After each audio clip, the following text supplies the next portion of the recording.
사실 작년에도 목사님이 말씀을 해달라고 그랬었어요. 근데 그때는 여러 날을 요청을 해주셨던 기억이 있는데 특세 때문에 안 됩니다 그랬는데 올해 또 목사님이 부탁을 하셨어요. 그래서 제가 또 특세 때문에 안 됩니다 하면 우리 목사님이 참 실망하실까 봐 제가 특세 때 정말 어디 안 가는데 순전히 후배 목사님 때문에, 사실 뭐 저야 여기 평소에 오고 싶죠. 근데 이렇게 귀한 자리에 오게 됐어요. 참 후배 덕에 제가 오늘 원래 여러분에게 전하려는 말씀은 참 제가 좋아하는, 여러분 날씨가 좀 바뀌었잖아요. 원래는 집착을 끊고 예수님을 사랑하라. 근데 그 말씀을 전하려고 이제 드렸는데 그건 다음번에 불러주시면 그때 제가 해야 될 것 같아요.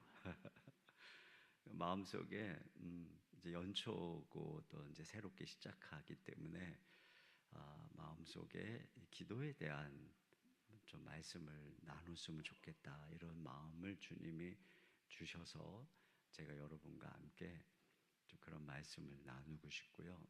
오늘 우리 너무 잘했어요. 찬양도 잘하고, 우리 중학생, 고등학생, 청년. 네, 중학생 손 들어볼래요? 있어요? 중학생? 오, 고등학생.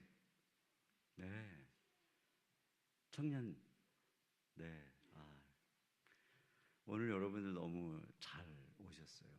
여러분이 꼭 들어야 돼요. 오늘 제가 하는 말씀. 그래서 평생 기도할 결심인데, 여러분이 평생 기도하는 습관만 가지게 되면 완전히 인생이 달라지는 거예요. 완전히.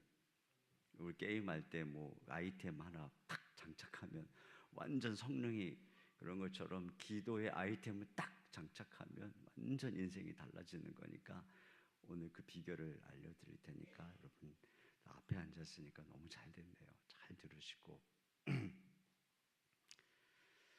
예수 믿는 사람들은 모든 저주를 예수님이 다 짊어지셨기 때문에 대신에 하나님께서 축복을 약속해 주셨습니다. 우리 모두에게. 그러니까 우리는 다 축복을 약속으로 받은 사람들인데, 그런데 딱 두 종류가 있어요. 그리스도인에게도. 그것은 하나님이 약속으로 주신 축복이 현실에 이루어진 사람이 있고, 아직도 그 약속이 하늘에 약속으로 남아있는 사람이 있어요. 근데 이 차이를, 다 똑같이 예수님 안에서 약속을 다 받았어요. 우리는 물론 뭐 삶의 은사나 하나님이 주신 이 사명이 다르기 때문에 여러 가지 모양이겠지만, 어쨌든 하나님이 우리 인생에 있어서 주신 약속은 아주 복된 약속인데, 그것이 실현된 사람이 있고 하늘에 있는 사람이 있어요. 그것을 만드는 차이가 바로 기도라고 할 수 있습니다. 야곱이 천사와 씨름할 때 뭐라 그러냐면, 나를 축복하지 않으면 가게 하지 않겠습니다 그러는데, 우리가 아는 것처럼 야곱은 이미 축복을 받은 사람이에요. 그가 모태에서부터 큰 자가 작은 자를 섬길 거라고, 형 에서가 그를 섬길 거라고 하는 하나님의 약속과 축복을 받았습니다. 또 뭐 비록 형을, 아버지를 속이기는 했어도 아버지 이삭으로부터 축복을 받았습니다. 그리고 그가 도망가다가 베델에서 잠이 들어서 꿈을 꾸었을 때 하나님이 하늘문을 여시고 야곱에게 축복해 주셨습니다. 야곱은 축복을 받은 사람입니다. 근데 무슨 축복을 또 달라고 그러는 걸까요?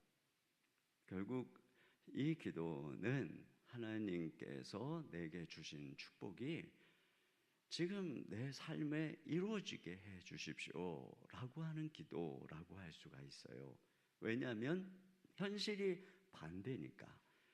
하나님의 축복은 큰 자가 형이 너를 섬길 것이다 그랬고, 네가 가나안 땅의 주인이 돼서 네 후손이 땅의 티끌처럼 많아지게 될 것이다 이렇게 약속을 해주셨는데, 지금 야곱 앞에는 형 에서가 400명의 군사를 이끌고 죽이러, 이게 죽이러 오는 거냐 아니냐, 환영이냐, 여러 가지 해석이 있지만 모르겠어요. 상식적으로 볼 때 에서가 그 전가를 받고서 400명의 군사를 데리고 환영하러 온다, 저는 잘 안 받아들여져요. 그런 해석은 죽이러 온 거겠죠. 그러니까 앞길이 탁 막힌 것입니다. 가나안으로 가는 길. 그러니까 현실이 반대인 거예요. 그때 천사와 씨름하면서 나를 축복하지 않으면 가게 하지 않겠다고 하는 것은 바로 하나님께서 내게 주신 약속, 내게 주신 축복, 그것을 가지고 하나님께 기도하고 씨름을 하고 있는 것이고, 그 밤에 모든 상황이 역전되는 것을 보게 되는 것이죠. 여러분, 주님께서 우리에게 가르쳐 주신 기도가 뭐냐면, 뜻이 하늘에서 이루어진 것처럼 땅에서도 이루어지이다. 그러니까 하나님의 뜻이 다 하늘에서 이루어졌어요.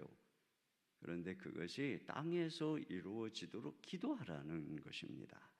어떤 분들은 모든 것은 다 하나님이 주권적으로 하시는 건데 우리가 굳이 기도해야 됩니까? 다 그냥 우리가 기도하든 안 하든 하나님의 뜻이 이루어지는 것 아닙니까? 이렇게 이야기를 합니다. 그런데 C.S. 루이스라고 하는 분은 이런 얘기를 했어요. 기도를 통해서 하나님의 뜻이 이 땅에 이루어지게 하심으로 하나님의 어떤 사건이 실제로 일어나게 하는 역할을 우리에게 맡기셨다. 그러니까 하나님은 이 땅에서 어떤 일이 특별히 하나님의 뜻이 이루어지게 하는 일을 우리에게 맡기셨다는 것이죠. 우리가 기도할 때 그것이 이루어지게 하셨다는 것이죠.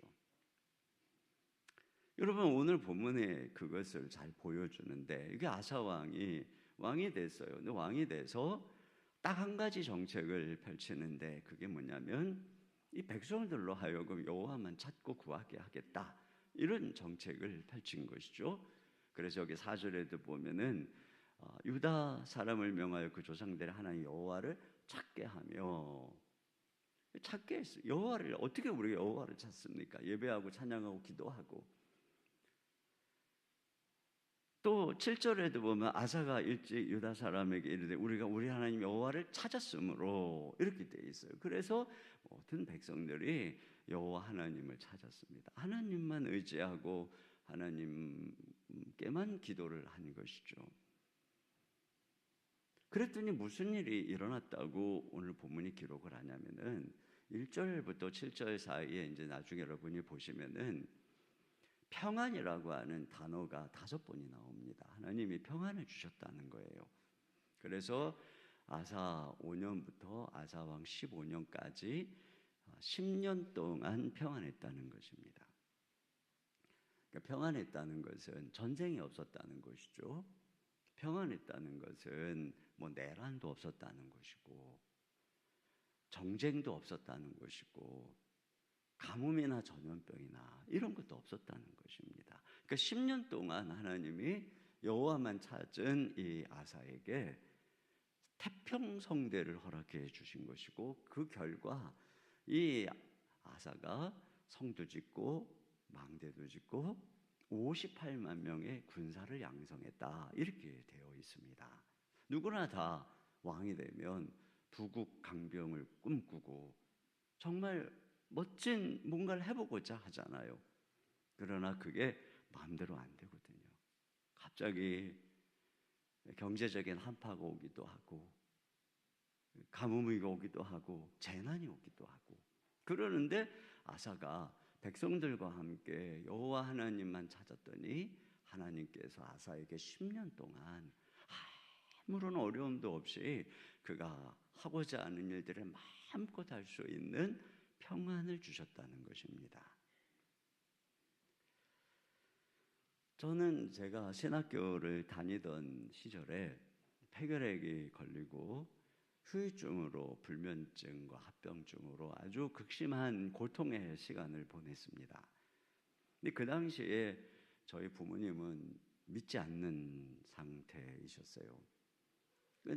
그때 제가 가장 부러워했던 친구들이 누구냐면은 목회자 자녀들. 같은 신학교에서 공부를 하는데 목사님 자녀인 전도사님들, 장로님 자녀들, 권사님 자녀들.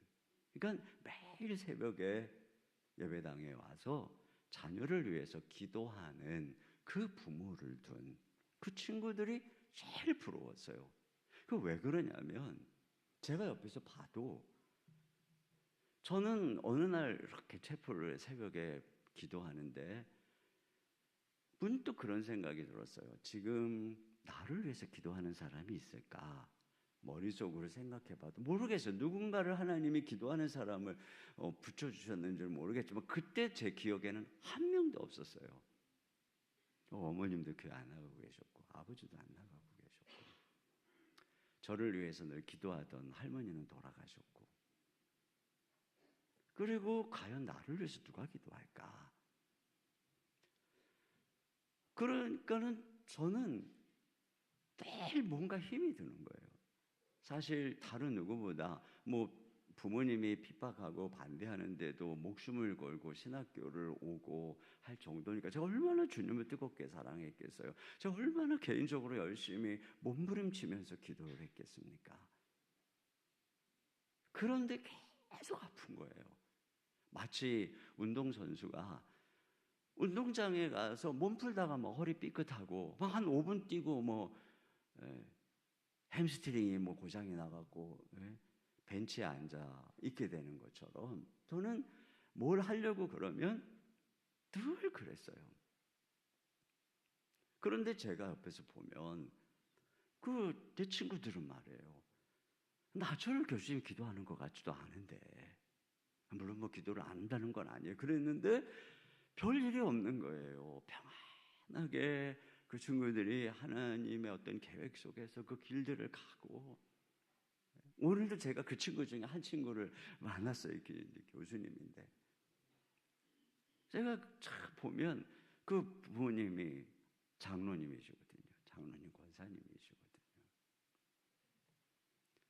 근데 그런 걸 보는 거예요. 이 부모님이 기도하는 자녀들은 확실히 다르구나. 그런데 저는 그때서부터 아프기 시작한 질병이 제 나이 거의 40까지 저를 따라다녔어요. 거의 한 40 정도 될 때까지. 그런데 신기하게도 그 40쯤에 저를 그렇게 어렸을 적부터 괴롭히고 또 특별히 그 폐결핵 결린 이후로 수많은 그 몸의 질병이 병주머니가 그냥 달고 살았어요. 제가 사랑의 교회에 있을 때 그 어떤 목사님이 절대로 제 별명을 칼빈이라고 지어줬어요. 와, 나한테 왜 이렇게 멋있는 별명을 지어줬냐 그랬더니 칼빈의 별명이 걸어다니는 종합병원이었는데 당신이 꼭 그렇다는 거예요. 제가 그랬는데 참 신기하게도 40쯤에 저를 그렇게 오랜 시간 동안 따라다니던 병주머니가 뚝 떨어진 거예요. 그런데 그때 무슨 일이 있었느냐면 저의 어머님이 새벽 기도를 하시기 시작한 데가 그때부터 설명하면 골치 아프니까 제가 간단하게 말씀드리면 또 저희 장인 장모님이 이제 교회를 안 다니셨거든요. 저희가 전도를 해서 그 두 분이 새벽 기도를 나가기 시작하신 게가 그 즈음이에요. 그리고 제 아내가 저랑 이제 결혼을 해서 애 셋을 낳고 이제 큰아이가 한 5-6살 되니까 애들을 재워놓고 가까운 곳에 이제 새벽 기도를 나가기 시작한 게 그 즈음이에요. 그러니까 새벽마다 저를 위해서 기도하던 이제 그때 우리 성도들도 기도를 했겠죠. 그때쯤이면 제가 제 주변에. 그러나 특별히 세상에 자녀를 위해서 어머니처럼 기도 많이 해줄 사람이 어디 있겠어요.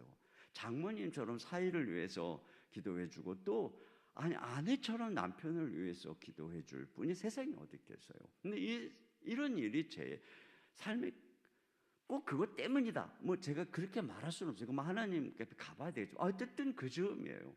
신기하게도 그때서부터 제 몸에 병주머니가 뚝 떨어지고 제가 그 즈음에 교회를 개척하게 된 거예요. 그러니까 지금으로부터 22년 전쯤입니다. 제가 사랑의 교회에서 사역을 하다가 교회를 개척할 때 다 말렸어요. 주변에 있는 사람들이. 두 가지 이유에서 말렸는데, 한 가지는 당신같이 얌전하고 내성적이고 그렇게 좀 소심하고 이런 사람은 교회 개척하면 안 된다. 당신 교회 개척할 성격이 아니다. 이 말이에요. 또 한 가지는 당신처럼 몸이 약하고 아픈 사람은 교회 개척하면 안 된다. 죽는다. 그랬어요. 그러니까 다 뜯어 말렸어요. 정말 옥하는 목사님도 뜯어 말리셨어요. 그리고 저에게 우리 이제 김경동 목사님 이렇게 좋은 교회 소개해서 여기 이제 청빙 오신 거, 저에게도 목사님이 3곳이나 청빙을 가라고 하셨어요. 근데 저는 사명이 다른 것 같아요. 저는 이상하게 하나님의 마음속에 제가 개척을 안 하면 평생 후회할 것 같아서 옥하는 목사님께 저 해야 되겠습니다. 욕 바가지로 먹으면서 옥하는 목사님의 3번씩이나 제의를 거절하고 제가 저 수지에다가 교회를 개척을 했어요. 근데 교회를 개척을 했을 때 어떤 분이 우리 교회 홈페이지를 매일 본다는 거예요. 매일.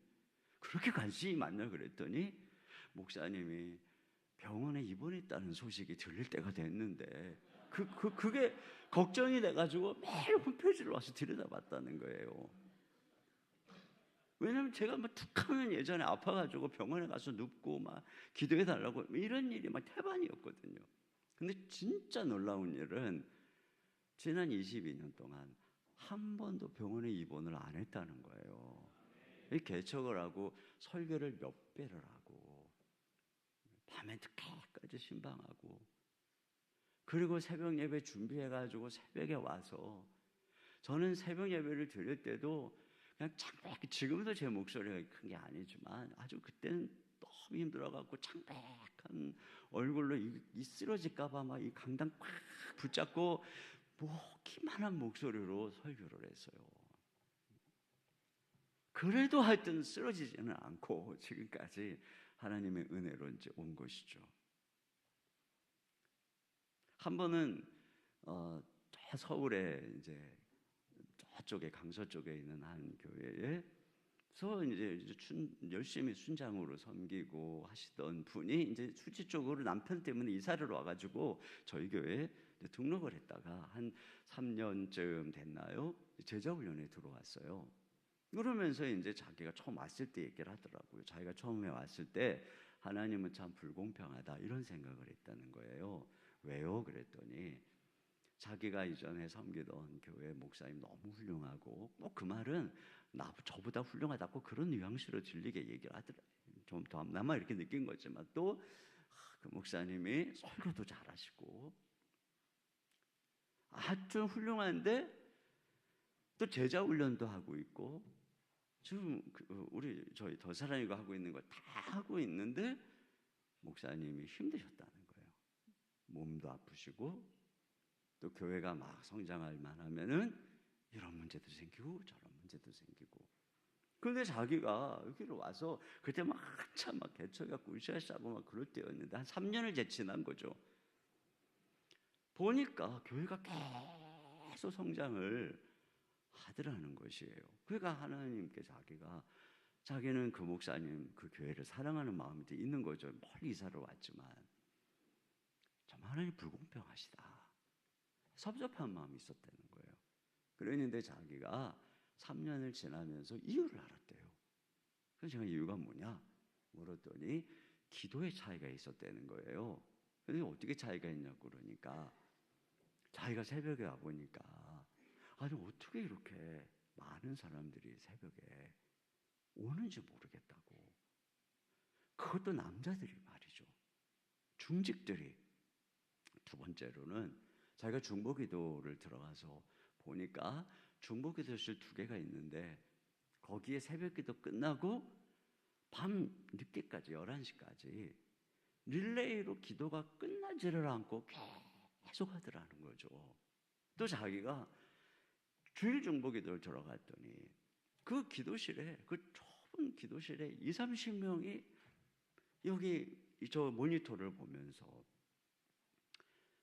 장로님이 기도하러 올라오면 장로님을 세풀어주서 기도하고, 성가대가 찬양할 때는 성가대를 세풀어주서 기도하고, 목사님이 설교로 올라가니까 그 시간 동안 정말 물 한 번 안 마시고 숨 한 번 안 쉴 정도로 20-30명의 기도팀들이 온몸에 땀을 흘려가면서 기도를 하더라는 거예요. 그걸 자기가 보고 깨달았다는 거죠. 그리고 자기가 회개를 했다는 거예요.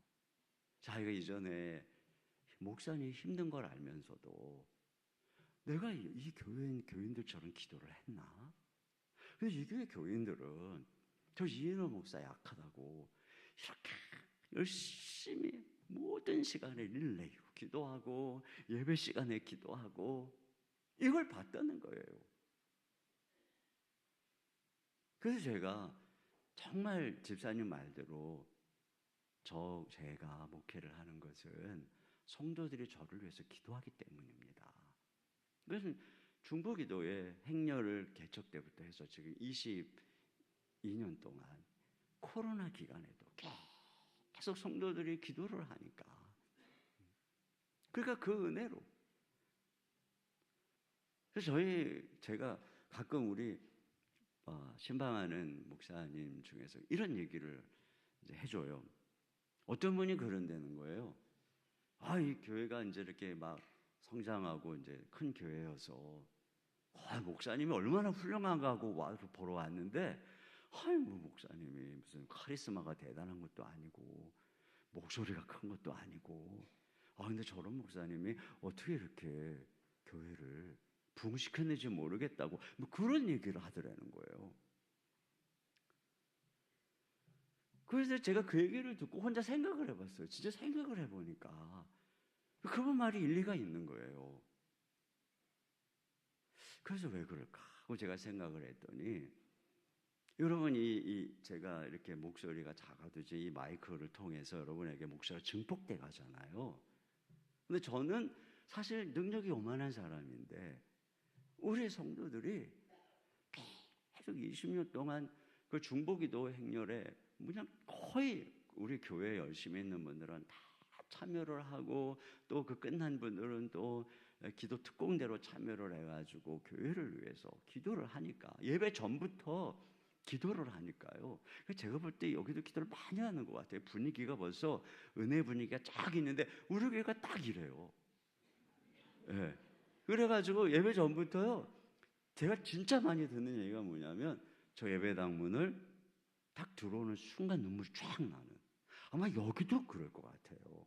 이 은혜가 있는 곳에는, 정말 기도하는 은혜가 있는 곳에는 성령의 임재가 있거든요. 그래가지고 제가 설교하러 올라갈 때쯤 되잖아요. 그러면 전부 표정이 여러분들 같아요. 딱 말씀을 들으려고 이렇게 귀를 기울이고 있어요.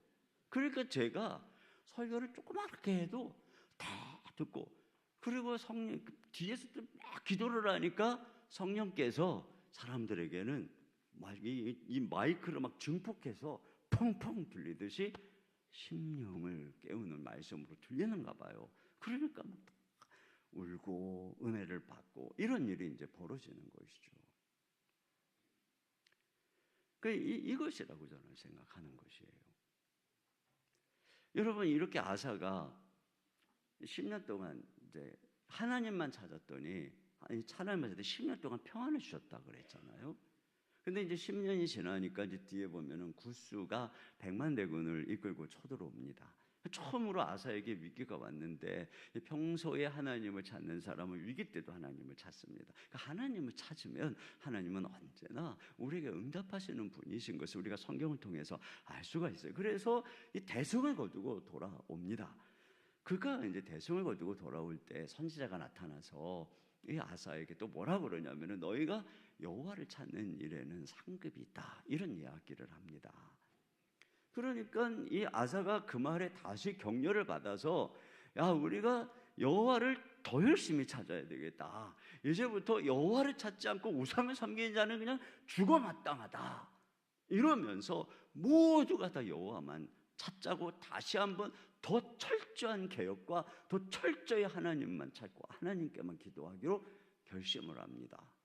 그래가지고요, 15장 15절 하반절에 보면은 이런 말씀이 있어요. 무리가 마음을 다하여 맹세하고 뜻을 다하여 여호와를 찾았으므로 여호와께서도 그들을 만나 주시고 그들의 사방에 평안을 주셨더라 하고, 평안이라고 하는 말이 또 나와요. 그런데 이때는 평안을 얼마만큼의 기간을 줬다고 그러냐면은 15장 19절에 보니까 이때서부터, 이때가 아사왕 15년입니다. 이때서부터 아사왕 35년까지 20년 평안을 주셨다, 이렇게 되어 있어요. 참 놀랍죠. 2배예요, 2배. 처음에 열심히 하나님을 찾았더니 10년의 평안을 주셔서 마음껏 사역을 할 수 있게 해주셨는데, 그때 자만하지 않고 더 열심히 주를 찾자 그랬더니 하나님이 이번에는 2배, 20년 평안을 주신 거예요. 참 저는 여기에 지혜가 있다고 생각해요. 아사의 지혜가. 보통 보면은 이 새벽 기도를 안 나오시던 분이 어느 날 갑자기 이렇게 나오시면 대체적으로 그분에게 문제가 생긴 거야. 가정에 어려운 문제가 생기셨구나. 그 열심히 또 나오시던 분이 이제 어느 날부터 새벽 기도를 안 나오시면 문제가 해결되신 거예요. 그러다가 또 보이면 또 문제가 생기셨구나. 이거 항상 이와 같이 문제가 있으면 기도하고 해결되면 또 기도 안 하고, 그러니까 또 하나님 어떻게 해요? 또 문제를 주시는 거죠. 이게 바로 구약의 이스라엘 백성들이 이 신앙생활의 패턴인데 그게 똑같아요, 우리도. 그런데 아사 같은 경우에는 참 지혜롭죠. 자기가 열심히 기도했더니 10년의 평안을 주셨어요. 또 대승도 거두게 해주셨어요. 이만하면은 이 교만할 만도 하거든요. 그런데 아사는 내가 하나님만 찾았더니 상급을 주시네. 여호와를 찾는 일에는 이와 같이 복이 있네. 내가 더 열심히 찾아야 되겠다. 그렇잖아요. 내가 고난 속에서 열심히 새벽 기도를 했더니 하나님께서 은혜를 주시고 모든 걸 합력하여 선을 이루어 주시니, 이런 응답을 경험하면 그 다음 어떻게 돼요? 이제 좀 살만하니까 저 잠도 좀 푹 자고 이제 좀 그래야 되겠다.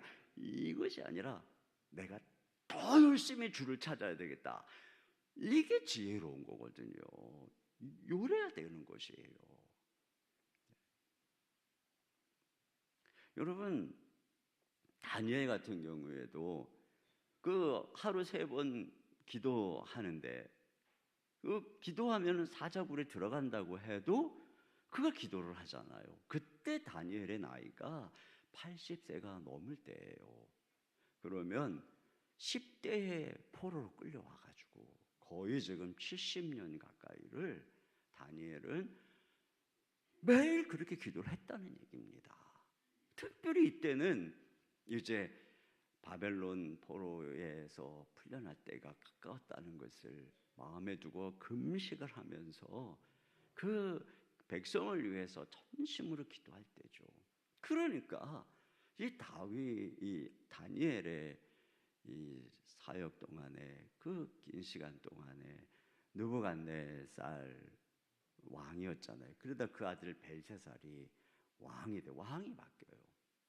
그러다가 왕조가 바뀌어서 다리오가 왕이 되고, 그러다가 고레스가 왕이 되고, 이렇게 왕이 바뀌고 왕조가 바뀌는데도 불구하고 다니엘은 계속 영향력 있는 자리에 있는 것을 발견하게 되는 거예요.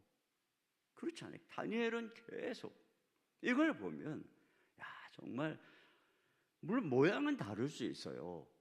그러나 우리가 하나님 앞에 계속 기도하는 일을 그치지 않을 때 하나님께서 이와 같이 그 사람의 삶에 영향력과 능력을 주시고 은혜를 주시는구나. 여러분 이것을 믿으시기를 바랍니다. 그런 면에서 제가 여러분에게 꼭 드리고 싶은 말씀은 뭐냐, 이 기도라고 하는 것은 어려울 때만 하는 게 아니라 성경에 보면은 기도에 대한 수식어가 어떻게 되어 있냐면 항상 기도해라, 쉬지 말고 기도해라, 밤낮 부르짖어라 이렇게 되어 있어요. 다윗은 내가 평생 기도하리라 이렇게 되어 있어요. 여러분 신자는 어떤 사람이냐면 늘 기도하는 사람입니다. 과거에 성전에서 매일 제사가 올려지고 분향 제사가, 아침 제사가, 저녁 제사가 올려지듯이 다윗은 뭐라냐면 나의 기도가 하나님 앞에 아침 제사와 같게 해주십시오. 이건 뭐냐면 매일 아침마다 나의 기도가 하나님 앞에 향기로운 분향 제사가 되어 올려드리게 해주십시오. 이거거든요. 그래서 다윗의 삶이 어려움도 이기고 형통하게 된 것이에요. 그 뜻이 이루어진 것이죠. 똑같아요. 여러분 우리가 다윗의 시대에는 다윗 같은 사람에게 특별히 성령이 임해서 그렇게 잘 기도하니까 하나님이 그 어려움, 사울이 대적도 이기고 결국에는 왕이 되고 모든 고난도 이기고 이렇게 됐잖아요. 근데 지금은 모든 사람에게 예수님 안에서 다 성령이 다윗처럼 임하고 있는 것이에요, 우리에게. 그리고 성령께서 우리 안에서 다 기도를 가르쳐 주시는 거예요.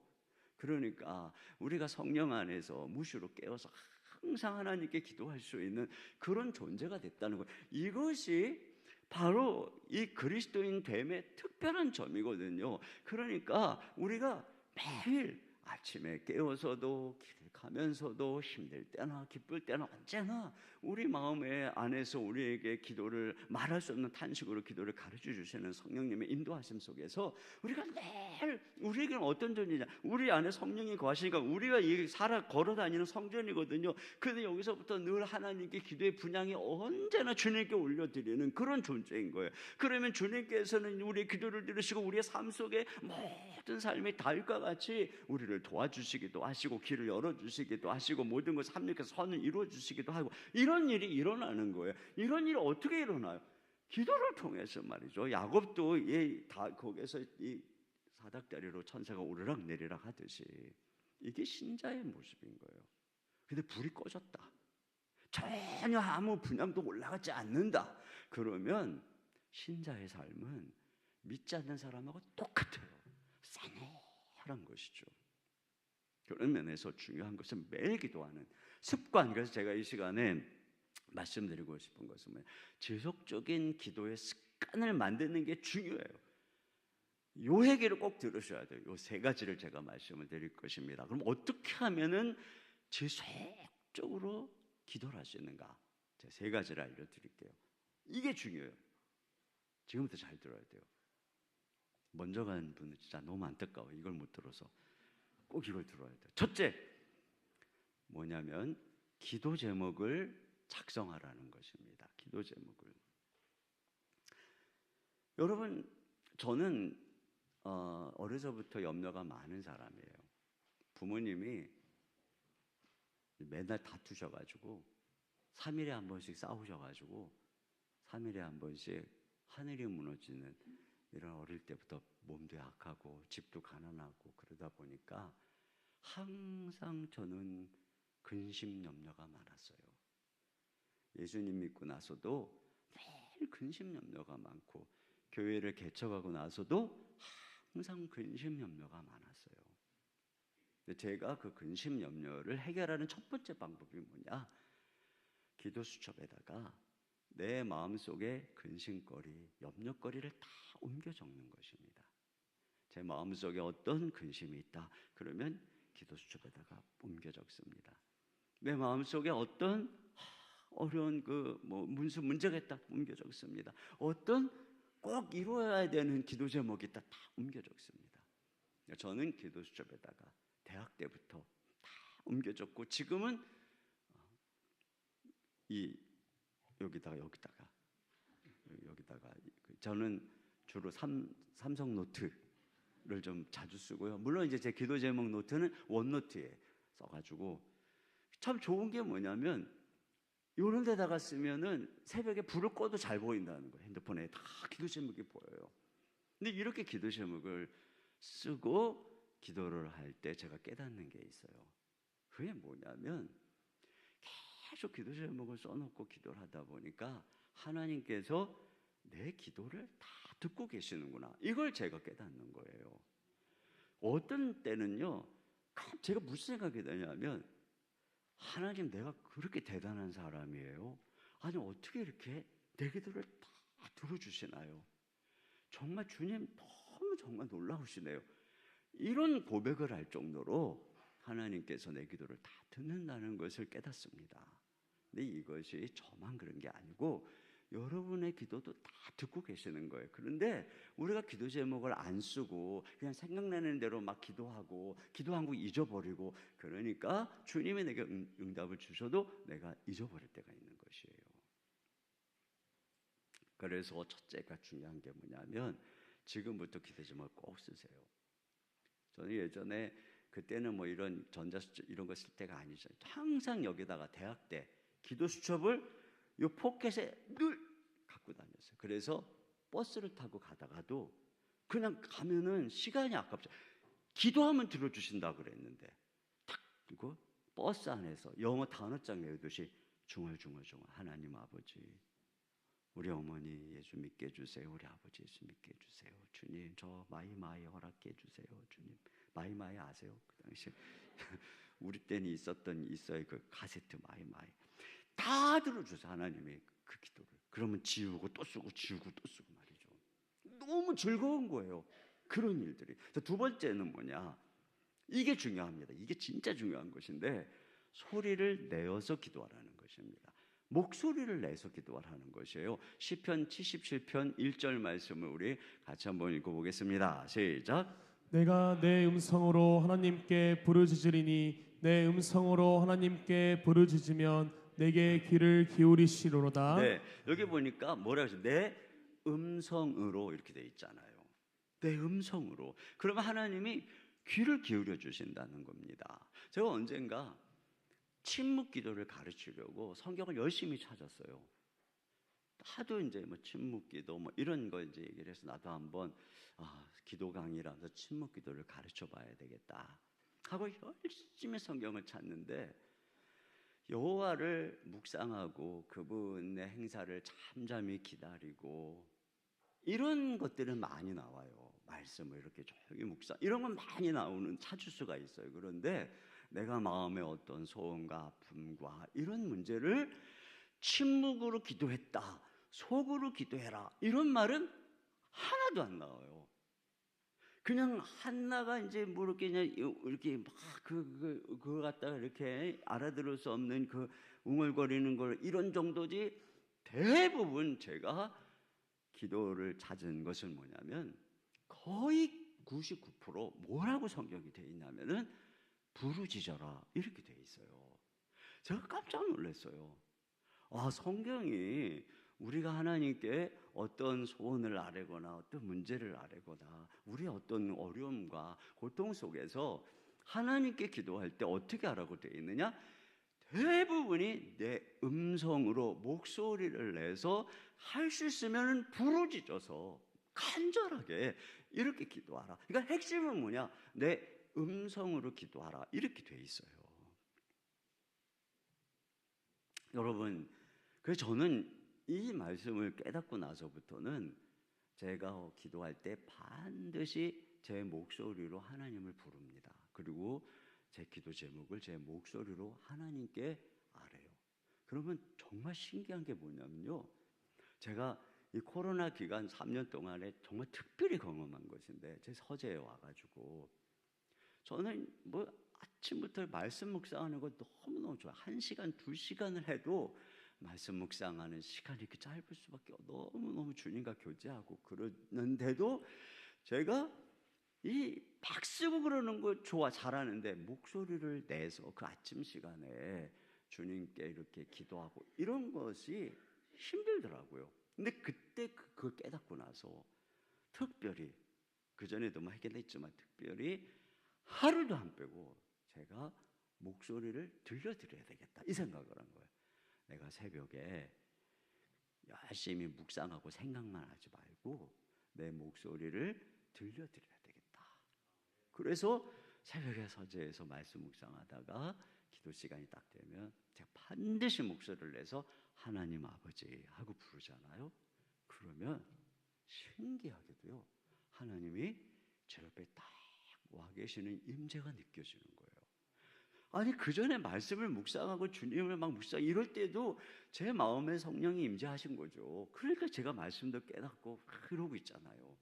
그런데 그거하고는 다르게 제 목소리로 하나님 아버지 그러면서 기도 제목을 쓴 걸 가지고 읽으면서 하나님께 대화하듯이 하잖아요. 그러면 주님이 딱 와 계신 게 느껴져요.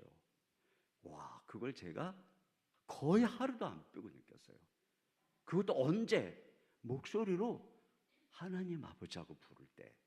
야, 정말 내가 내 음성으로 기도하는 것을 하나님이 너무너무 기뻐하시는구나. 저도 우리 자녀가 아빠 하고 부르면은 뭐 만사 제쳐놓고 그 아이가 나를 불렀다는 자체가 막 기분이 좋아가지고 막 달려가고 이러거든요. 막 전화도 아빠, 그래, 엄마 바꿔줘. 물론 저에게 전화하는 일은 거의 그런 일이었지만 그래도 하여튼 나한테 전화했다니까 얼마나 나는 기뻤는지 몰라요. 여러분 성경에 보면은 우리가 마음으로 믿어 의에 이르고 입으로 시인하여 구원에 이르느니라 그러잖아요. 마음으로 믿어만 갖고는 안 된다는 거예요. 입으로 시인해야 된다는 거죠. 내가 마음으로 그래 나 예수님 나 믿습니다. 마음이 뭉클하고 뜨겁습니다.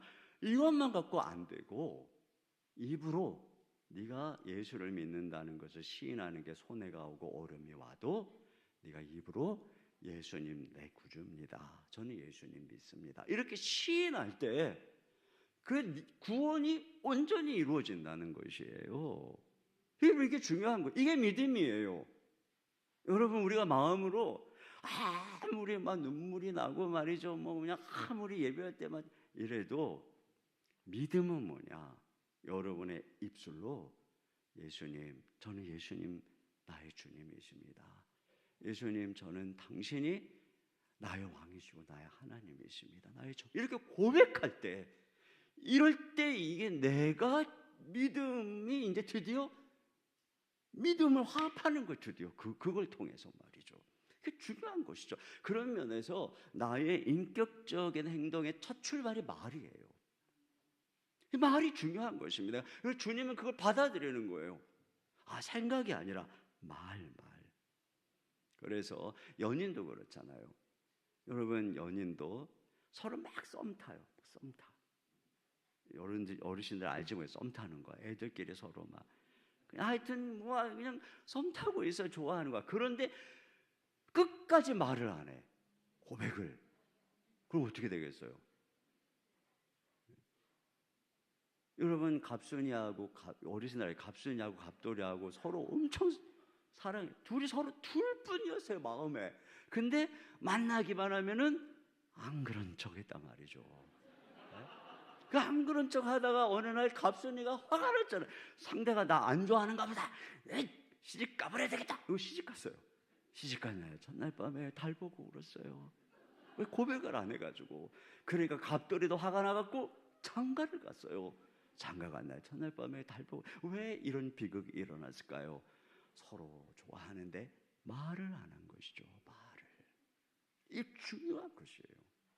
물론 썸을 타면서도 말을 하지 않는 데는 이유가 있어요. 저는 생각해 보면 계속 썸을 타는데 말을 안 한다.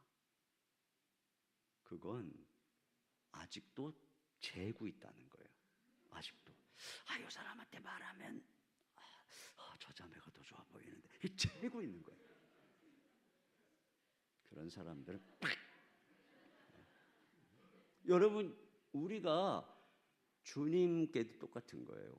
우리가 예수님이 막 찬양할 때 은혜도 주시고 말씀도 막 주시고 복음 안에서 우리가 예수님 믿으면 얼마나 놀라운 구원의 기쁨과 그 약속이 있잖아. 하나님의 자녀가 되고 죄사함 받고 그걸 다 알면서도 마음을 딱 주님께 드리고 주님만 나의 전부 있습니다 하고 살지 못하는 이유가 뭔지 아세요?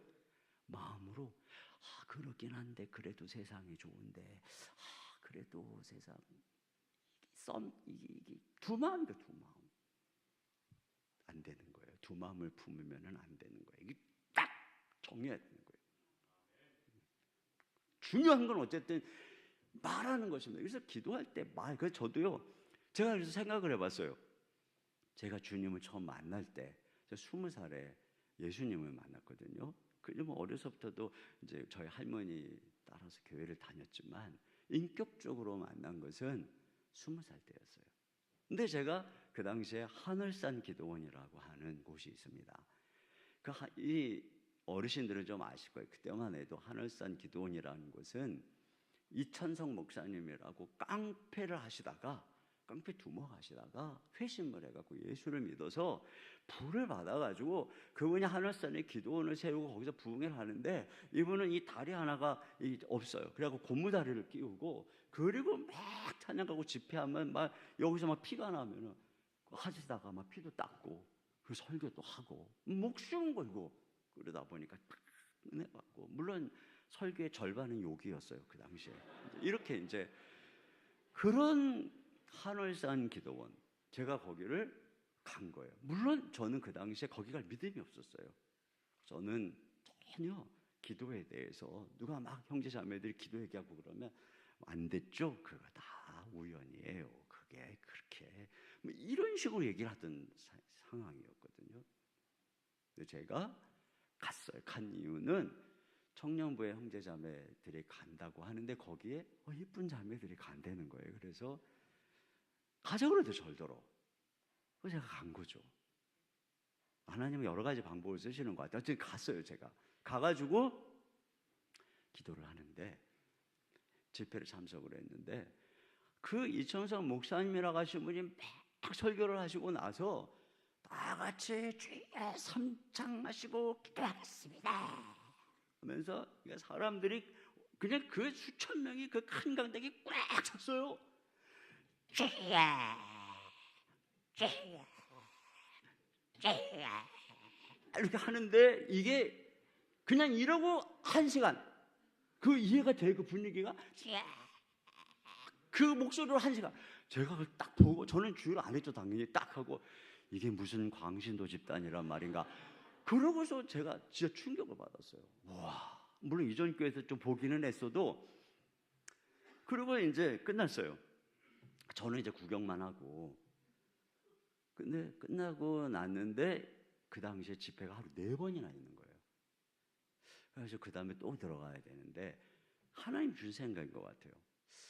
근데 생각해 보니 그 주여 하라고 그러시는데 그 좀 하기 쑥스러운데 근데 생각해 보니까 다 하고 있어갖고 제가 아무리 소리를 질러도 아무도 모르겠더라고요. 다 소리를 지르고 있으니까. 그래서 마음속에 나도 한번 해볼까? 이런 생각이 들었어요.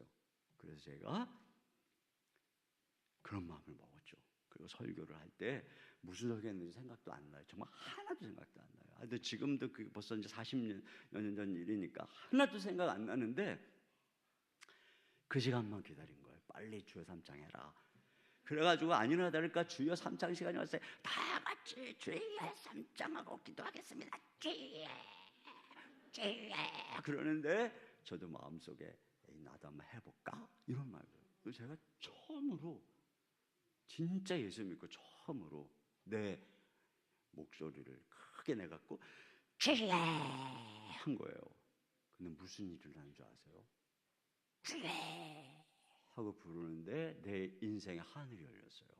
하나님이 저를 딱 만나주신 거예요. 그래서 하나님께서 내 아들아 내가 너의 아버지다 이렇게 말씀을 해주시는데요. 내가 얼마나 감격을 했는지 그때서부터 눈물이 나기 시작하는데 3박 4일인가 4박 5일인가를 거기 있었거든요. 3, 4일 동안 계속 눈물이 나는 거예요. 울고 또 울고 울고 또 울고 울고 또 울고. 그 당시에 그 하늘산 기도원은 다 이런 마루 바닥이었어요. 이렇게 의자에 앉아있게 다 마루 바닥에 쫙 앉아 있었는데 저도 이제 어딘가 앉아 있었겠죠. 근데 신기하게 그때 거기에 마루바닥에 구멍이 뚫려 있어요. 구멍이. 그래서 제가 옆에 있는 분한테 물어봤어요. 이 구멍이 왜 뚫려 있어요? 근데 그분이 뭐랬냐면은 회개의 영이 임하면 눈물이 너무 많이 나면 거기다 쓸어 담는 거라는 거예요. 그래서 내가 속으로 이렇게 웃었어요. 아유, 참 웃기네요. 그랬는데 앉기만 하면 회개의 눈물, 감사의 눈물이 계속 어디서 눈물이 이렇게 나는지 여기가 흥분한 거예요. 그래서 주여 쓸어 담으면서 회개를 한 거예요. 그렇게 은혜를 받고 제가 그러니까 기도가 터진 거예요. 제 삶에.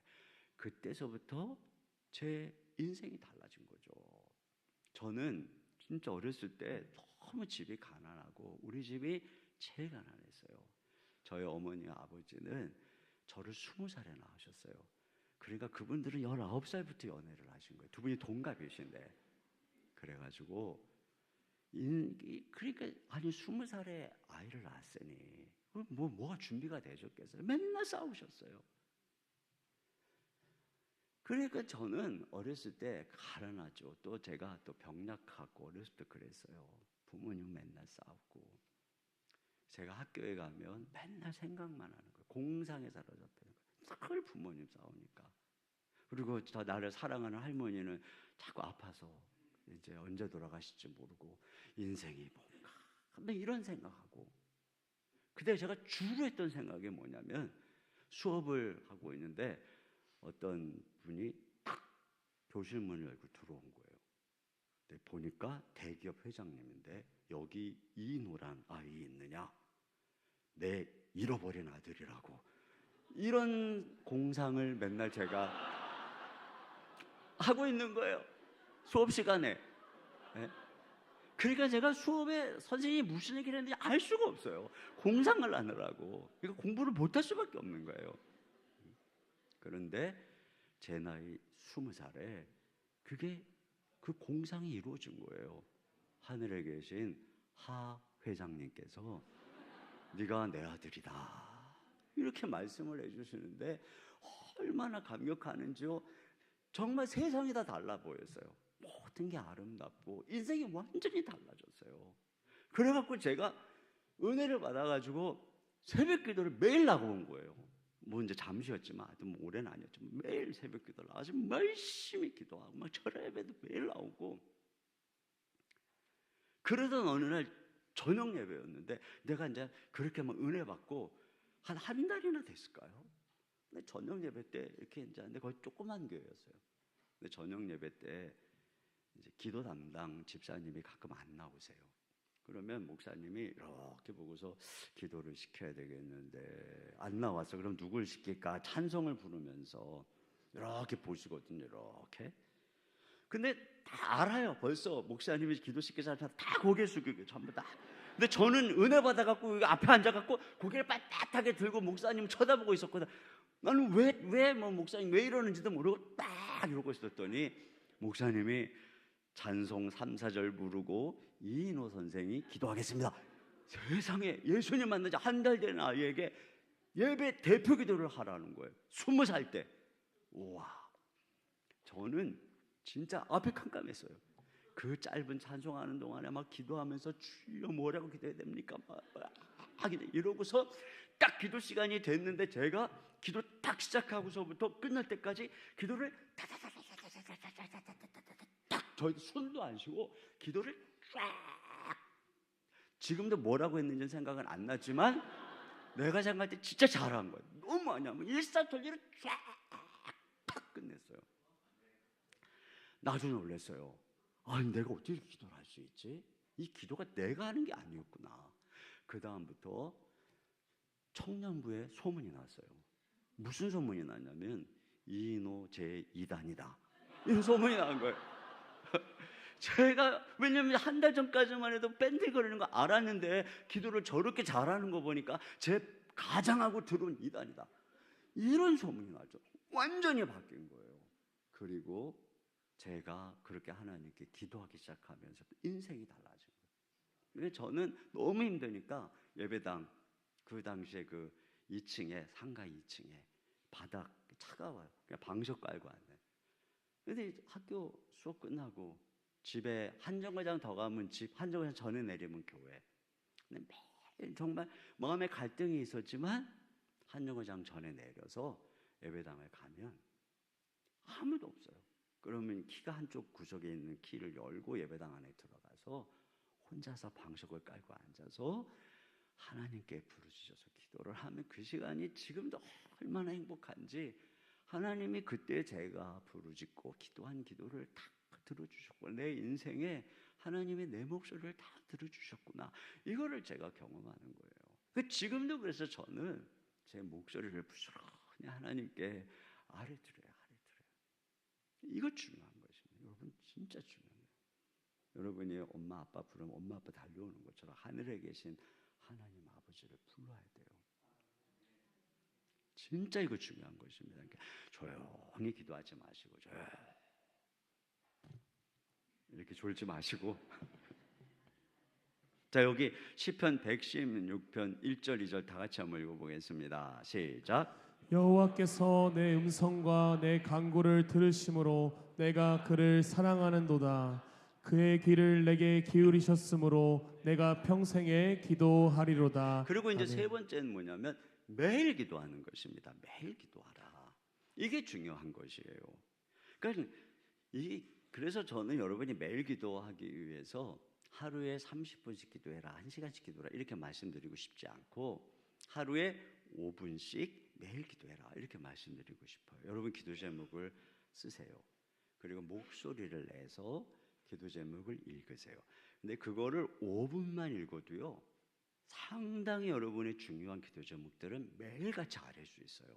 그러니까 하루를 시작하기 전에 반드시 여러분의 기도 제목을 다 적고 그걸 주님께 아뢰세요. 근데 5분을 하다 보면 그게 5분에 끝나기가 참 쉽지가 않아요. 그러면 넘어가도 돼요. 10분 해도 돼요. 또 10분 지나도 또 어떤 때는 또 막 15분도 하게 되고 20분, 그렇게 계속 하다 보면 길어져요. 근데 중요한 건 뭐냐, 시작하는 게 중요한 거거든요. 시작하는 게 어렵지, 하면 기도라고 하는 게 살아계신 하나님과의 대화이기 때문에 일단 하면 놀라운 일이 일어나요. 기도를 시작하면 기도의 무릎을 꿇기 전하고는 전혀 다른 상황이 펼쳐지게 돼 있어요. 그건 살아계신 하나님과의 대화이기 때문에. 그래서 여러분이 항상 결심을 어떻게 되면 내가 매일 1시간이 이렇게 하지 마시고, 그러면 1시간 내야 되잖아요. 5분만 기도하자. 그럼 5분은 언제든지 낼 수 있거든요. 기도 수첩도 다 핸드폰에 있고, 그러니까 언제든지 할 수 있어요. 정 안 되면 차를 타고 가면서도 할 수 있어요. 전철을 타고 가면서도 그냥 핸드폰 보고 자꾸 막 다른 거 보고 그러지 말고 뭐 그런 거 하되 먼저 기도 제목을 읽고 매일 하는 게 중요해요. 저는 참 그때 이렇게 한월산기도 은혜 받고 그 다음에 제가 CCC라는 곳에 가서 막 열심히 기도 훈련 받고 이렇게 이제 생활을 했지만 뭘 못 배웠냐면은 열심히 밤새서 기도해라, 목숨 걸고 기도해라, 1시간 기도해라, 2시간 기도해라, 누구는 10시간 기도했다, 막 이런 도전을 많이 받았어도 기도를 매일 해야 되는 습관에 대한 것들을 제대로 못 배웠어요. 그러다 보니까 저는 대학 시절에 그렇게 은혜를 받고 철야 예배를 한 주도 빠진 적이 없어요. 다음날 시험이 있어도 토요일날 수업이 있고, 그 당시엔 다 토요일날 수업이 있었거든요.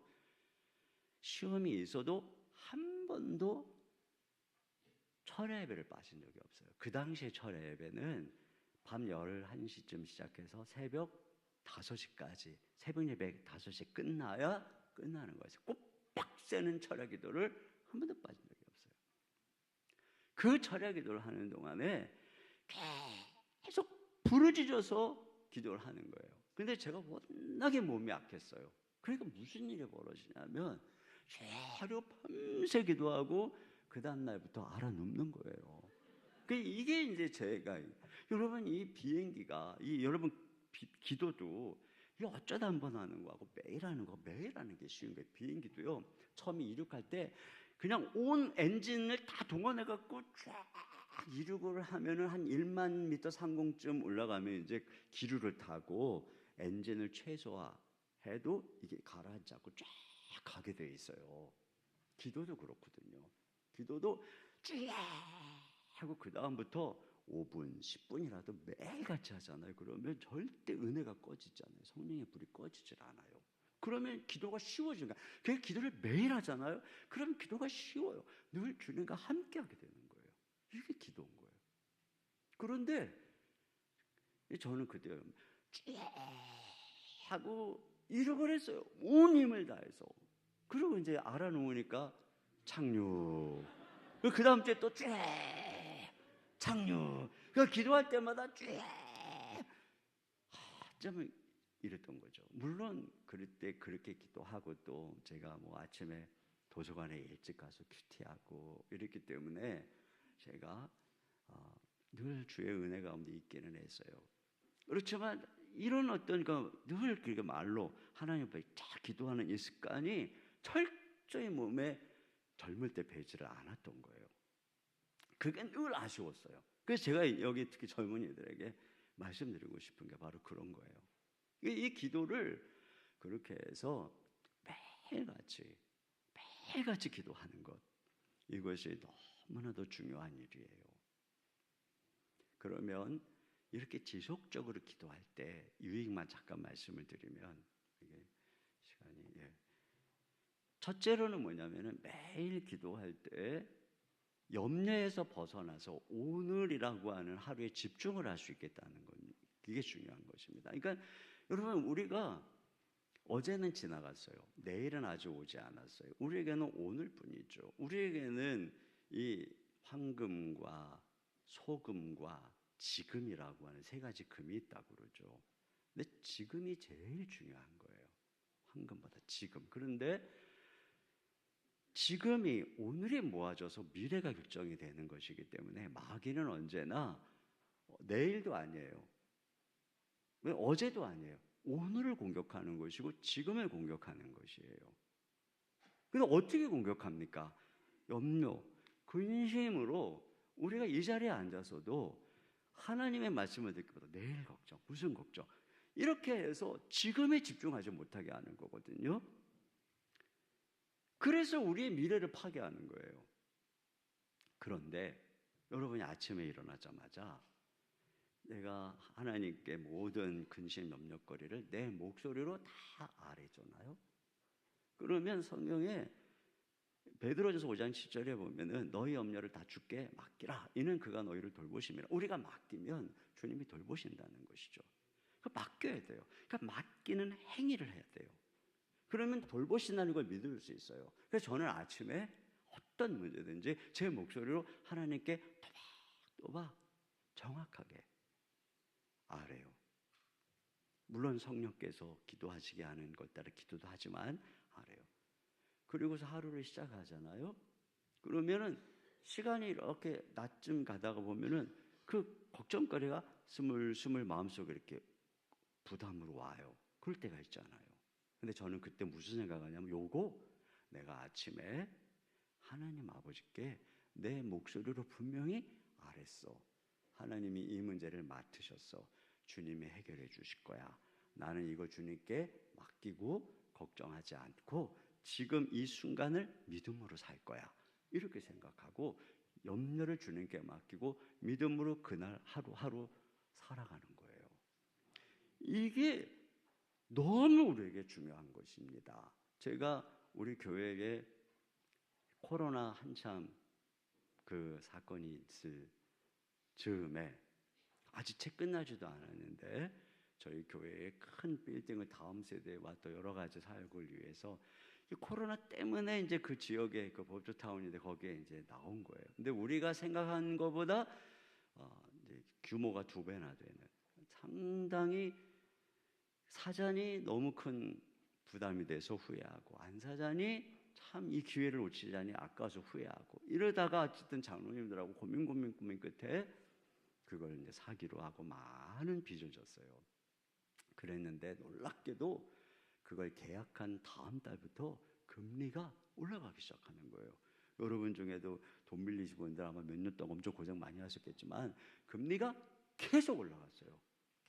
계속 그걸 구입할 때만 해도 이렇게 하면은 되겠다라고 대강 숫자를 맞췄는데 내 상상을 뛰어넘게 금리가 2배로 올라가고 성도들은 여전히 코로나로 나오지 못하고 제가 얼마나 후회를 했는지 몰라요.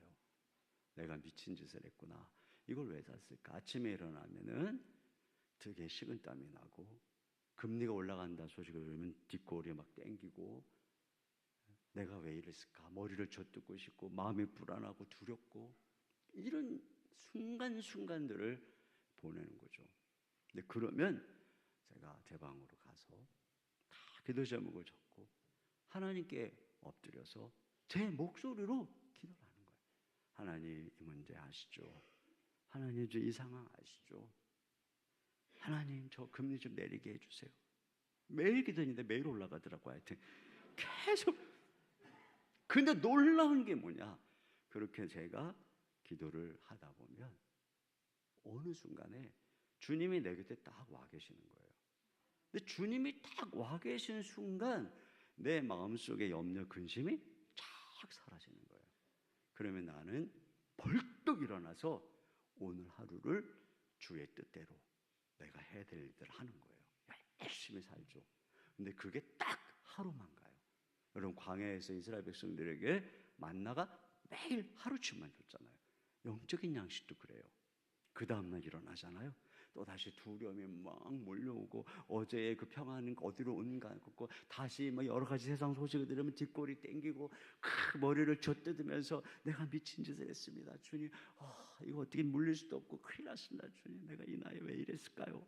별의별 후회를 다 하고 다시 기도를 하고 무릎을 꿇고 주님하고 내 걱정거리, 염려거리를 아뢰면 또다시 주님이 내 옆에 딱 와 계시는 거예요.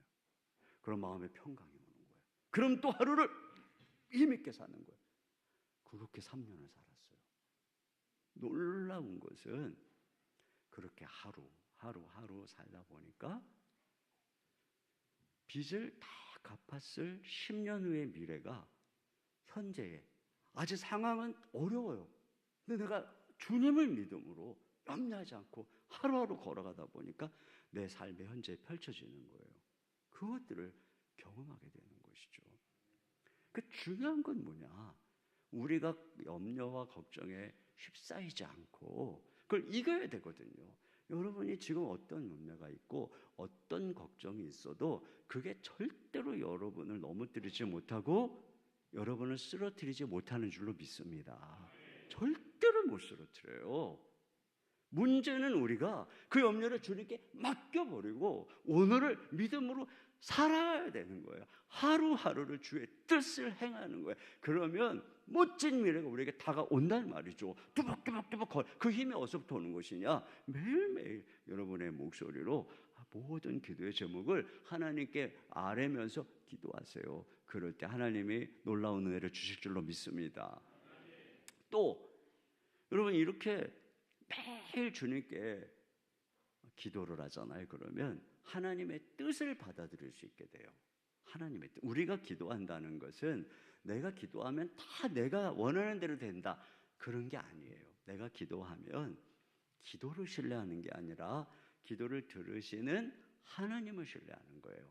그래서 내가 오늘 하나님께 다 기도했기 때문에 우리 좋으신 하나님이 나에게 좋은 것을 주실 거라고 하는 것을 내가 받아들이게 되는 거예요. 그래서 기도를 열심히 하잖아요. 그러면 누군가는 그래요. 내가 막 기도를 열심히 하는데 그대로 안 되면 이렇게 하나님 이럴 수 있습니까? 하고 실망한다고. 물론 인간이니까 그럴 수 있어요. 근데 제 경험에 의하면은, 내가 제 말씀을 드릴게요. 제 경험에 의하면은 저는 매일 기도 제목을 써서 하나님께 매일 기도하죠. 특별히 우리 막내가 재수할 때 1년 동안 한 기도가 뭐였냐면, 주님, 삼수만 하나게 해주십시오. 도와주십시오. 이렇게 기도를 했어요. 1년 내내 기도하고 그 아이가 시험 보러 시험장에 들어가는 아침부터 저녁까지 우리 교회에 있는 우리 청년들, 우리 시험생들까지 고3들까지 해가지고 하루 종일 기도했어요. 근데 기도하는데 막 얼마나 평강이 오는지 속으로, 와, 기자들이 우리 집 찾아오는 거 아니야? 막 이런 생각을 할 정도로 기대감이 부풀어갖고 믿습니다, 할렐루야, 주님 될 줄 믿습니다. 딱 갔어요. 근데 얘가 딱 시험장에 나와가지고 첫 마디가 뭐였냐? 아빠, 삼수해야 될 것 같아. 이거였어요. 제 마음이 어땠겠습니까?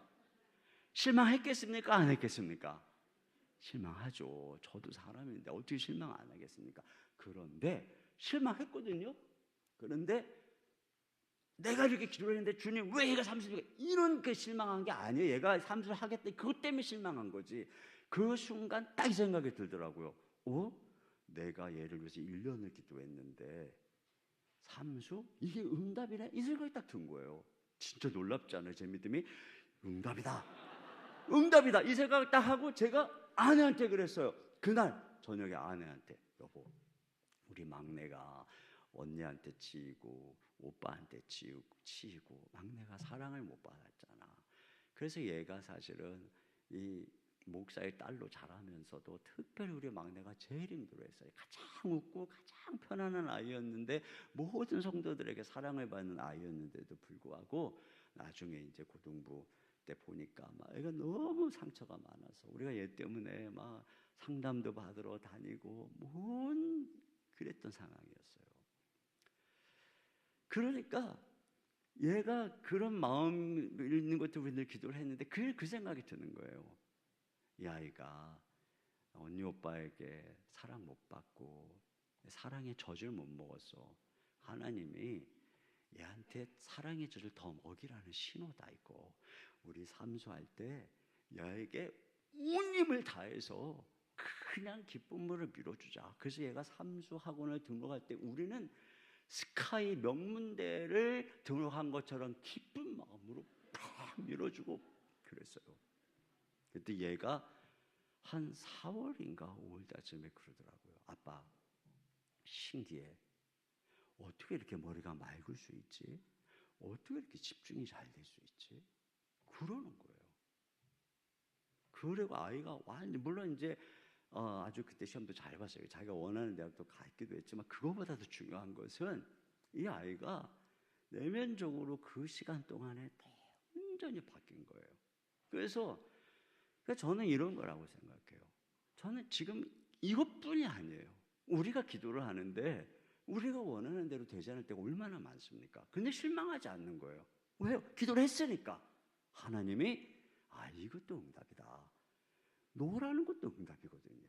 웨이트도 응답이고 다 예스만이 응답이 아니거든요. 더 좋은 걸 주시오. 우리가 이거를 믿게 된다는 것이에요. 그 다음에 세 번째로 그렇게 지속적으로 기도할 때 한계를 돌파할 성령의 능력을 부어주신다는 거예요. 이게 무엇든지 물도 여러분 1만 시간의 법칙이라고 1만 시간이 되면은 뭔가 막 이렇게 되는 것처럼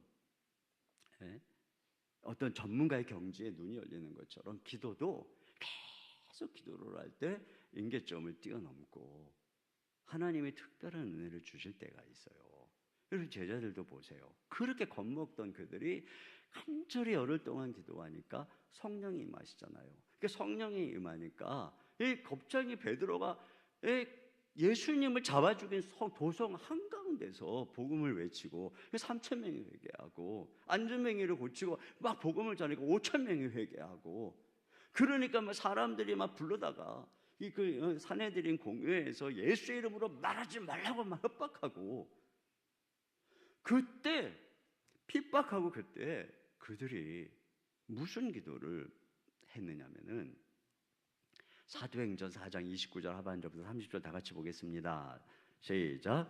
또 종들로 하여금 담대히 하나님의 말씀을 전하게 하여 주시오며 손을 내밀어 병을 낫게 하시옵고 표적과 기사가 거룩한 종 예수의 이름으로 이루어지게 하옵소서 하더라. 이거 보면은요 하나님 이 핍박 좀 이렇게 없애주세요, 평안 주세요 이런 기도가 아니에요. 그 상황을 돌파하시는 능력을 주십시오. 담대하게 말씀 전하도록 표적과 기사가 나타나도록 도와주십시오. 이렇게 기도를 하는 거죠. 그러니까 이거 보세요. 문제를 제거해달라는 것이 아니라 문제를 돌파할 능력을, 그러면 하나님이 그런 능력을 주시는 거예요. 필립 브룩스라고 하는 분이 이런 얘기를 했어요. 능력에 맞는 일을 구하지 말고 일에 맞는 능력을 구해라. 근데 여러분 이게 저는 참 대단한 대부분이 능력에 맞는 일을 구해요. 하나님 제 능력 아시죠? 제 형편 아시죠? 저 그거 못하는 거 아시죠? 대부분 그러거든요. 그런데 이런 기도는 응답 안 해주세요. 하나님이 원하시는 기도는 뭐냐면 일에 맞는 능력이에요. 주님, 제가 그거 하시고 형편도 안 되고 그걸 이렇게 섬길 수 있는 건강도 안 되고 안 되지만 주님, 제가 순종할 테니 능력 주십시오, 힘 주십시오, 이런 거거든요. 그러니까 일에 맞는 능력을 그러면 그럴 때 한계를 뛰어넘는 거거든요. 자꾸 내 자신에게 어떤 그 한계를 가두지 말고 이렇게 기도를 해야 되는 거예요. 이게 100% 응답받는 기도예요. 집사님 그랬지, 이거 좀 섬겨 주십시오. 그러면 이런 생각해 보면 안 되는데, 그러나 주님, 제가 감당할 테니 힘 주십시오. 그러면 그런 능력을 주시는 거예요. 저는 여러분 너무 잘 들어갖고 자꾸 뭐지 이렇게 사람 보러 나가지고 요 얘기만 좀 우리 동생네가 코로나 기간 동안 사업이 망하고 이혼을 했습니다. 그러니까 그 조카가 둘인데 걔가 그때 고3입니다. 고3 시험을 망쳤습니다. 엄마 아빠 이혼하는데 시험 잘 보겠습니까? 사업이 망해서 돈이 있으니까 뭐가 있습니까? 얘가 재수를 해야 되는데 돈이 없는 거예요. 그때 하나님이 저한테 이런 마음 주셨어요. 네가 그 아이의 큰아빠지, 너 왜 네가 큰아빠인 줄 아냐? 그 아이의 아빠가 힘들면 큰아빠가 책임지는 거야. 하나님 이런 마음을 주시더라고요. 그래서 제가 사실 첫째 고3 시절 보내고 둘째가 재수를 했어요. 셋째가 삼수를 했어요. 이런 저에게 하나님이 여태까지 제가 얼마나 허리 부러지게 살아왔는데 하나님 그런 감동을 주시는 거예요. 그때 제가 순종하겠습니다. 그래서 제가 그 아이 재수를 또 시켰습니다. 기도하고. 그랬더니 그 밑에 동생이 또 있어요. 걔가 주님, 제가 걔도 책임지겠습니다. 제가 무슨 힘이 있겠습니까? 없습니다. 연약한 부모님 다 섬기고, 근데 하나님께 기도하는 거예요. 내 능력에 맞는 일이 아니라 일에 맞는 능력을 주십시오. 이런 상황을 전례로 십자가를 지라고 하시면 감당할 능력도 주실 것 아닙니까? 이런 거예요. 그래서 제가 특세하는 와중에도 주여, 김 목사님 오라고 하니까 믿습니다. 힘 주실 줄로 믿습니다. 또 내일 새벽에 가서 또 힘 주실 줄 믿습니다. 이렇게 하는 거죠. 이게 자꾸 따지고 그러면 우리는 할 수가 없어요. 아무것도. 여러분의 한계를 가두지 마시기를 바랍니다. 그래서 한계를 뛰어넘어야 돼요. 그렇게 기도를 하니까 어떤 일이 일어났냐면 모인 곳이 진동했다고 해요. 모인 곳이 진동하더니 무리가 다 성령 충만해서 담대하게 복음을 전해 이렇게 나오거든요. 여러분 요 얘기만 할게요. 모인 것이 왜 진동을 합니까? 성경에 보면은 진동할 때는 시내산에서 하나님이 강림하실 때 진동했어요. 그 말은 성령님이 하나님이시라는 거예요. 성령님이 땅의 지축을 흔드시는 어마어마한 하나님, 능력의 하나님, 군대 장관의 하나님이시라는 거예요. 그래서 성령이 임하니까 에스겔 해골 골짜기에 그들이 일어났는데 군대더라 그러잖아요. 성령 하나님 그런 분이세요. 그럼 우리가 기도하면 성령께서 우리에게 강력한 능력을 주셔서 우리의 여러 가지 인성과 기질과 소심함과 또 어떤 연약한 체질과 이런 한계를 뛰어넘어서 모든 상황을 뛰어넘어 담대하게 복음을 전하고 사명을 감당하도록 인도해 주시는 줄로 믿습니다. 그래서 결국 이렇게 끝까지 기도할 때 그 신앙이 전수되는 거예요. 이 아사는 마지막 5년 하나님 잊어버립니다. 참 안타깝죠. 히스기야도 마지막에 하나님이 잊어버리고 자기가 열심히 이룬 거 다 찾아먹고 그냥 혼자서 죽어요. 후손에게 영향을 미치지 못하죠. 그런데 아브라함과 다윗의 특징이 뭐냐? 죽을 때까지 여호와를 경외하고 찾았다는 거예요. 아브라함 그 나이 120세가 가까워도 독자 이삭을 모리아산에 드릴 만큼 하나님의 나라를 위해서 끝까지 살아요. 다윗도 마찬가지죠. 그랬더니 특징이 뭐예요? 아브라함 때문에 이삭이 복을 받고 야곱이 복을 받고 후손들이 복을 받고, 다윗 때문에 그 뒤에 있는 그 아들들이 다 복을 받고, 이런 것이죠. 그러니까 우리가 끝까지 우리가 어떤 뭐 잠시 이런 것이 아니라 정말 평생 그냥 일편단심, 뭐 하나님이 나에게 뭘 주고 안 주고 이런 걸 떠나서 그냥 내 전 생애를 하나님만 찾고 여호와만 찾다가 여러분이 눈을 감으면 하나님께서 여러분 때문에 여러분의 후손을 축복해 주시고, 여러분 때문에 믿음의 명문가를 이루시고, 여러분 때문에 우리 수원 북부교회에 하나님이 젊은이들 후손들 일으키시고 그분들이 여러분들의 그 믿음의 놀라운 영향력을 전수받고 전수받아서 놀라운 일들을 이루게 하실 줄로 믿습니다.